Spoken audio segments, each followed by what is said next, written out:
Cinquième chapitre. La technique du sandwich oui, non, oui. Dans la négociation commerciale, la technique dite du sandwich est très souvent utilisée par les vendeurs. Le schéma est le suivant. Premièrement, vous présentez un ou plusieurs arguments ou qualités de produits à vendre. Deuxièmement, vous donnez le prix.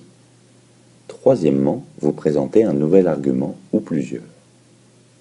Maintenant, voici comment appliquer cette technique pour obtenir de votre homme presque tout ce que vous voulez. Quand vous voulez obtenir l'accord de votre partenaire pour un projet, une idée ou tout simplement l'empêcher de râler quand quelque chose lui déplaît, la clé est dans la manière de présenter les choses. Le sandwich consiste à présenter la situation dans un ordre bien spécifique. D'abord, les aspects positifs, ce que votre initiative ou décision apporte de positif.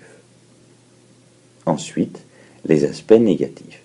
Vous admettez qu'il y a des inconvénients à votre initiative et que tout n'est pas parfait. Pour finir, vous présentez d'autres arguments positifs, de préférence encore plus forts que les premiers. Par exemple, si vous souhaitez partir une semaine en vacances seul avec vos copines et qu'ils prétextent avoir besoin de vous à la maison, vous pourrez lui dire « Mon chéri, pendant cette semaine tu vas tellement me manquer qu'à mon retour je passerai mon temps à te chouchouter. Et bien sûr, pendant mon absence, je te laisserai les clés de la voiture de collection de mon oncle, que tu adores conduire. Oui, oui, je sais qu'il ne t'aime pas, mais il n'en sera rien, je te le promets. » Puis, enchaînez sur « Bien sûr, je regrette de te laisser seul. En plus, je ne pourrai pas t'accompagner à cette soirée organisée par ton entreprise. Vraiment, je suis désolé pour ça.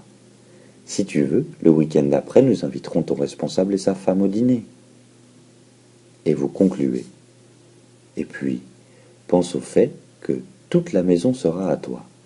Tu pourras laisser traîner tes vêtements, manger à l'heure que tu veux et inviter tes potes pour des soirées foot.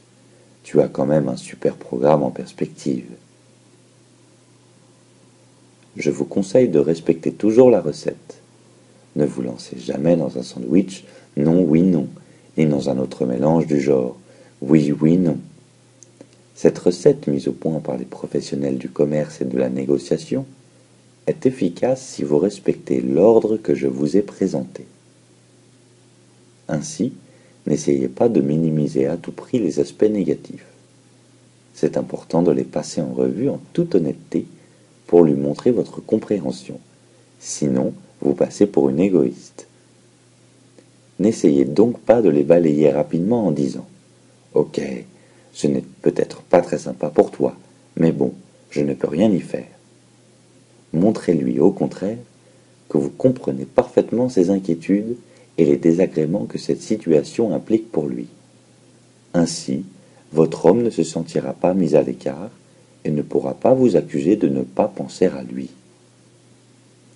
Soyez confiante, les aspects négatifs seront écrasés par le poids de vos arguments positifs que vous évoquerez en dernier.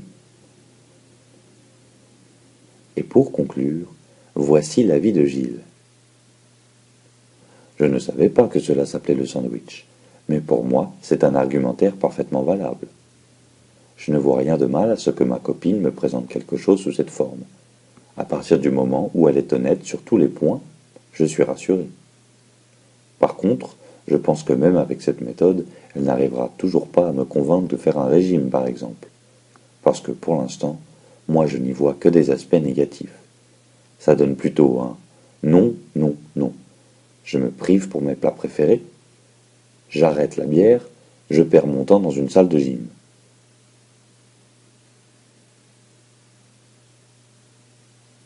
Eh bien, cher ami, j'espère que vous allez bientôt tester ces techniques et que vous n'hésiterez pas à me faire part de vos expériences par email. Merci de votre attention et à très bientôt.